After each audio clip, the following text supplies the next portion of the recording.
Quick, what's black and looks like a Glock? Well, probably a Glock.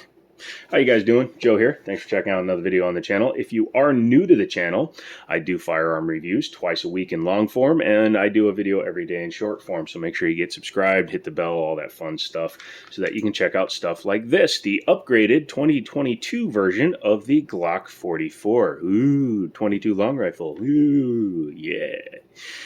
It's actually pretty interesting what they've done for 2022, as well as some of the features that a lot of people don't even talk about, and we're going to get into those today. This one is on loan from Liberty Arms, Harrisonburg, Virginia. I can't link them, but go ahead and Google them. And as you can see, $485. With the upgrades it has, it puts it kind of right in there with the SIG P322 and ahead, or more pricey than the Taurus TX22 competition. I almost said compact, but the competition. But it's kind of like right in the game with all those pistols. It's ahead of like the M&P 22 compact or the Walther P22 because it's a newer design. Kind of, it's a Glock, so it's a newer caliber. And we're going to take a look at it today. So as I showed, it is empty, clear, clear, clear. So we can set it down. We'll take a look at the box. You do get some extra back straps because it is a Gen 5 design with the ambidextrous safeties and all that fun stuff. You get your cleaning kit. You get a spare barrel as well as an adapter, and we'll be talking about that in a second. And it comes with 2 magazines. Now these are 10 rounders, which is a little bit of an area of contention for Glock owners because they aren't getting the same capacity as guns like the TX22 or the P322, which has double the capacity of this particular gun. Although I know that there are aftermarket mags, and these are polymer anyways, so this might be the one time where Pro Mag might be beneficial to your Glock. I know, I said it, don't hate me for it. Let's go ahead and take a look at the outside of it. I've showed it's clear, so we can drop the slide. And as you can see, dimensionally, it's a representation of a Glock 19. Now, I don't have a Glock 19 here. What I do have, and show you it's clear, is my 32 in 357 SIG. However, it has the exact same frame and slide dimensions as a Glock 19. So as you can see, overall, they are the same size and shape. This one obviously has been modified, stippled, cleaned up, and it's a beautiful gun that I need to do a video on, and that'll be coming later in the week. But that is the main purpose, at least in Glock's eyes, for this to exist. It's not just a plinking gun, it's actually a training weapon for the Glock 19 sized handguns. There is one thing to take note of, obviously, when you're trying to use a 22 caliber representation of a 9mm, the recoil is going to be different, the overall weight is going to be lower, and it's going to be slightly different when you're training. However, trigger discipline, the triggers are about the same, as well as sight acquisition should stay the same. The only difference, again, is the fact that you're going from a 115 to 152 grain bullet to a 40 grain bullet. So there is a bit of a difference there, but the fundamentals stay the same. That's why airsoft works for helping to train, believe it or not. Polymer mag, polymer frame, polymer slide with metal rail inserts down here. As you can see, looks like it's got a design element that cuts across. Nope, that's the metal part of the slide in order to keep the weight down to help it cycle different kinds of ammunition a little bit better. This does prefer heavier ammunition out of the box, and we'll be taking a look at why when we pop the top off. Overall feel in the hand, like I said, it's basically a Glock 19 lower, so it feels just like a Glock 19 down here. I, as you can see, prefer to lose that hook on the front of the trigger guard, but that's also because when I go fast, I like to kind of brace right at the bottom of it, and this digs into my finger. Retains the light accessory rail that Glock has so that you can practice with whatever light you use on your 19 on this, which will allow you to reuse the same holsters and accessories. That's pretty convenient. Has front and rear slide serrations, just like all the other Gen 5s. Has adjustable sights on this one, which is an upgrade, and a fiber optic front. Has still the U-notch in the rear, which I don't really care for, especially when it's that bright, because you need to focus on your front dot, right? And most guns, when I show them that have a blacked out rear, my phone can actually focus on that front sight. That's not the case with this gun. It wants to only focus on that because that's the more eye-grabbing piece on this sight picture. And that's not what it's supposed to be. You want to focus on your front sight, not your rear sight. Rear sight is just for elevation. This is point and click. You know what I'm saying? Has a extended barrel, so instead of a 4-inch, it's a 4.5-inch barrel. So it's closer in length almost to a Glock 17, and it is threaded with a threaded barrel protector. You will see that the barrel comes all the way to the end there. It is not the proper size for instant suppressor application, but we will be taking a look at what you need for that, which they include, which is nice. The overall feel and trigger are the same, and believe it or not, you can dry fire this gun all you want. And you can, so don't type in the comments yet, because you need to watch when we pop the top off so I can demonstrate the trigger. Because Glocks, you gotta, well, here, I'll show you on a real centerfire gun. You have to pull the trigger in order to disassemble it. Well, guess what? The Glock 44 is the same way. So, your trigger has the same trigger safety, so you can't pull it unless you depress the entire thing.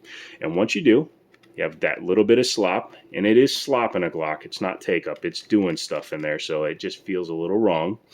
And pop. Reset is basically out to the wall. Next shot is right there.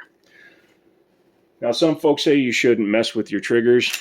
However, I like Steel City Arsenal triggers and Apex triggers. This is a Steel City Arsenal with an Apex 3.5-pound trigger bar, and it's a beautiful trigger. Very nice trigger. And I don't say that a lot about Glocks, but I will when I do it.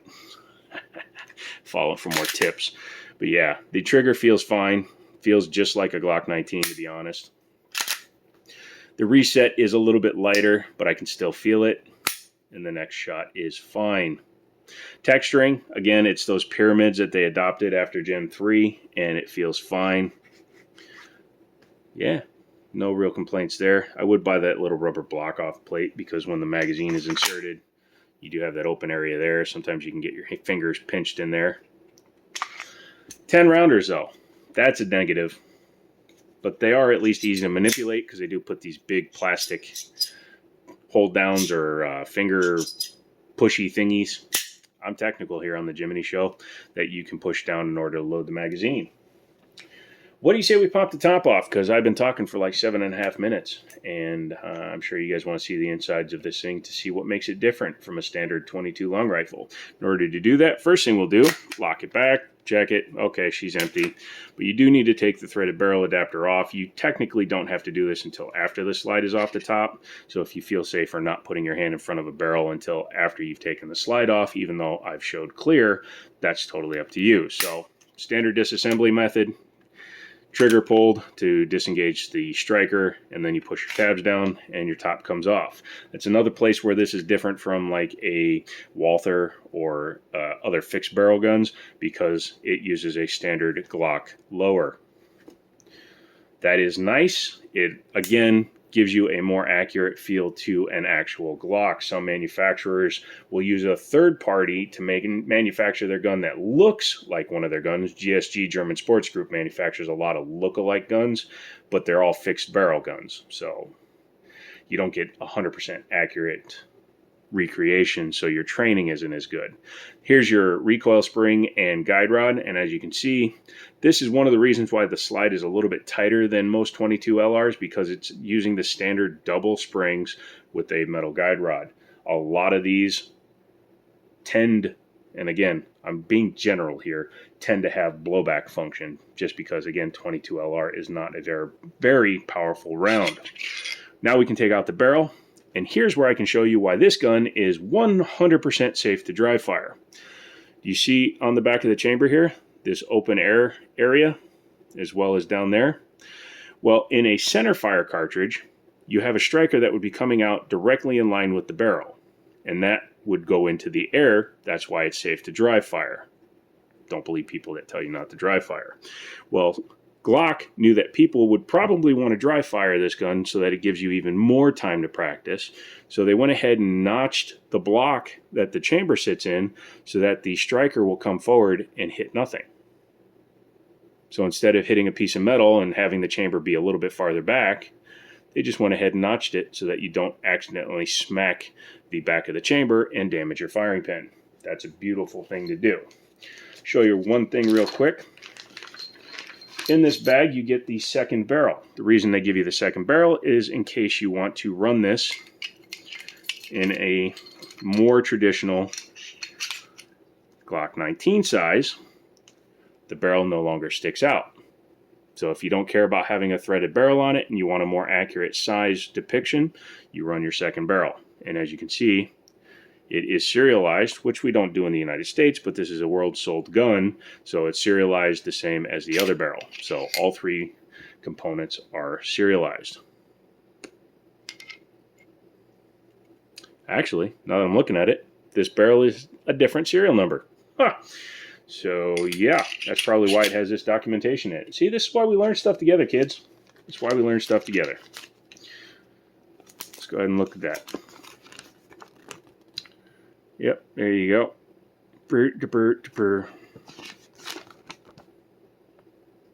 All that fun information. This is actually an easier way to learn how to take it down instead of having to pull out the entire manual. But the extra addition that comes in that little baggie is this guy.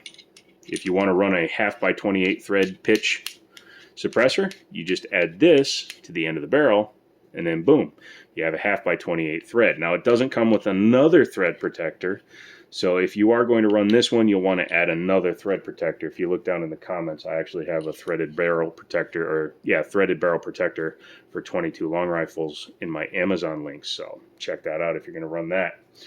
Overall fit and finish is very nice for what it is. I mean, again, being a polymer upper, or excuse me, polymer slide, we'll just do that.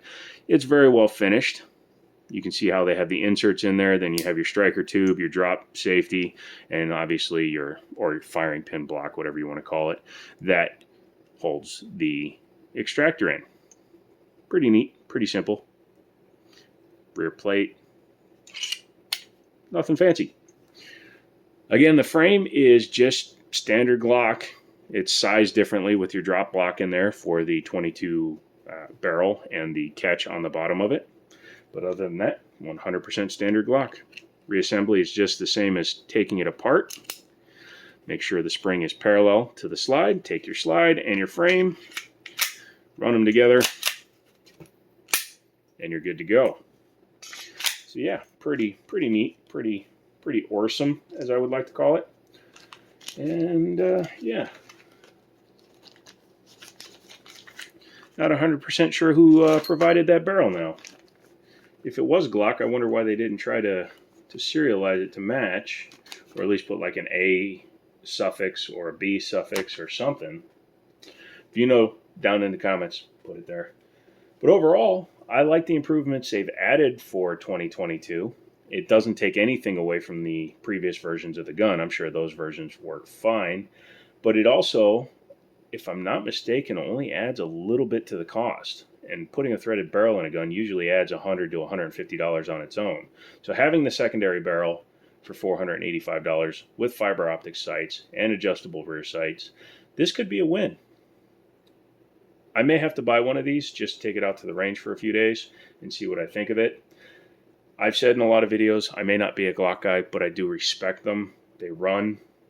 I want to see if that's true with the Glock 44, because I have heard some stories from early editions where they were very picky with their ammo. But let's face it, a lot of quality target pistols are that way too. I know some Rugers that are very finicky with their ammo, and that's why we have them in the store. So if you'd like to come and check one of these out, I highly encourage you to. Go online, check us out, Liberty Arms. If you have any questions, leave them down below. Leave them in the comment. Use my email that I have in my About section if you have any direct comments or questions. And come back for the next one, because it'll be something cool. Haven't decided yet. I might do one on the 32. I just don't like to do 2 Glock videos in 1 week. So come back for that.